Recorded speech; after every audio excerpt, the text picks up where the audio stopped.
nation whose hearts were not loyal to God, whose spirits were not faithful to him. The men of Ephraim, though armed with bows, turned back on the day of battle.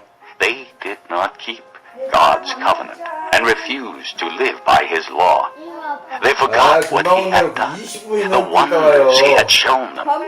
He did miracles in the sight of their fathers in the land of Egypt, in the region of Zoan. He divided the sea and led them through. He made the waters stand firm like a wall. He guided them with the cloud by day and with light from the fire all night. He split the rocks in the desert and gave them water as abundant as the seas. He brought streams out of a rocky crag and made water flow down like rivers. But they continued to sin against him, rebelling in the desert against the Most High. They willfully put God to the test by demanding the food they craved. They spoke against God, saying, "Can God spread a table in the desert?" When he struck the rock, water gushed out and streams flowed abundantly. But can he also give us food? Can he supply meat for his people? When the Lord heard them, he was very angry. His fire broke out against Jacob, and his wrath rose against Israel, for they did not believe in God or trust in his deliverance. Yet he gave a command to the skies above and opened the doors of the heavens. He rained down manna for the people to eat. He gave them the grain of heaven. Men ate the bread of angels. He sent them all the food they could eat. He let loose the east wind from the heavens and led forth the south wind by his power. He rained meat down on them like dust, flying birds like sand on the seashore. He made them come down inside their camp, all around their tents. They ate till they had more than enough, for he had given them what they craved. But before they turned from the food they craved, even while it was still in their mouths, God's anger rose against them. He put to death the sturdiest among them, cutting down the young men of Israel. In spite of all this, they kept on sinning. In spite of his wonders, they did not believe. So he ended their days in futility and their years in terror. Whenever God slew them, they would seek him. They eagerly turned to him again. They remembered that God was their rock, that God Most High was their Redeemer. But then they would flatter him with their mouths, lying to him with their tongues. Their hearts were not loyal to him. They were not faithful to his covenant. Yet he was merciful. He forgave their iniquities and did not destroy them. Time after time he restrained his anger and did not stir up his full wrath.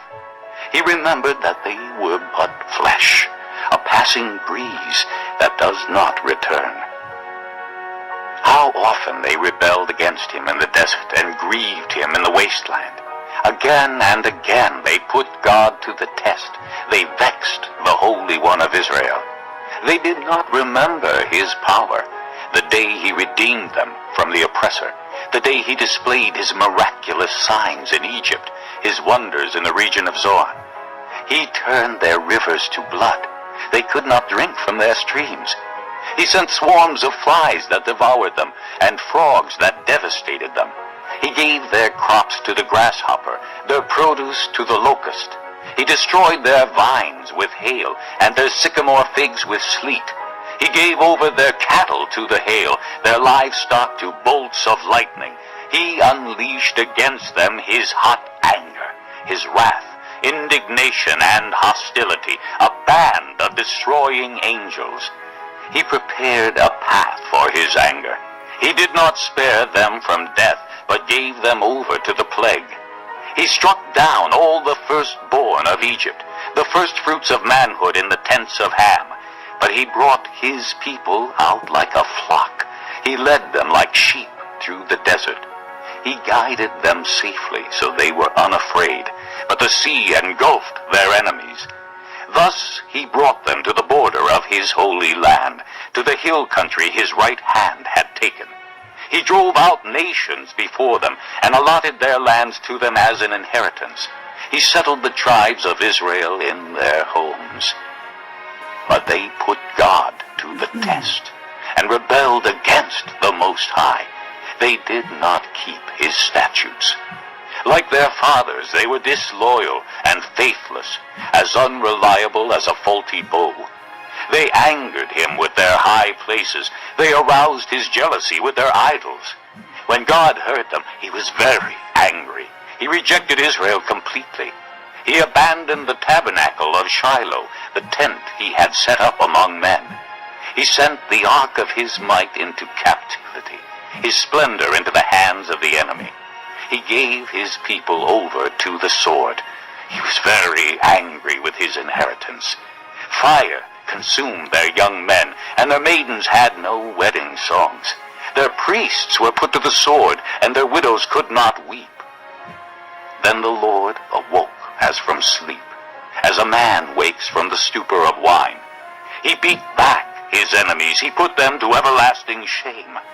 Then he rejected the tents of Joseph. He did not choose the tribe of Ephraim, but he chose the tribe of Judah, Mount Zion, which he loved. He built his sanctuary like the heights, like the earth that he established forever.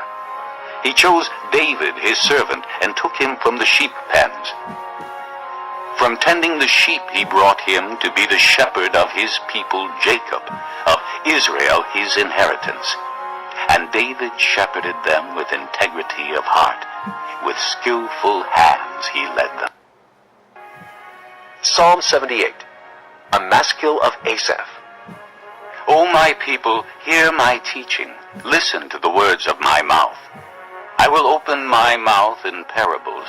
I will utter hidden things, things from of old, what we have heard and known, what our fathers have told us. We will not hide them from their children. We will tell the next generation the praiseworthy deeds of the Lord, his power, and the wonders he has done. He decreed statutes for Jacob and established the law in Israel, which he commanded our forefathers to teach their children, so the next generation would know them, even the children yet to be born, and they in turn would tell their children.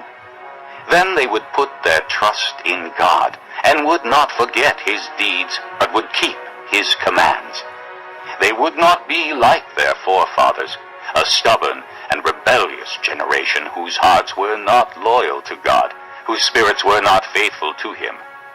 The men of Ephraim, though armed with bows, turned back on the day of battle. They did not keep God's covenant and refused to live by his law. They forgot what he had done, the wonders he had shown them. He did miracles in the sight of their fathers in the land of Egypt, in the region of Zoan. He divided the sea and led them through. He made the waters stand firm like a wall. He guided them with the cloud by day and with light from the fire all night. He split the rocks in the desert and gave them water as abundant as the seas. He brought streams out of a rocky crag and made water flow down like rivers.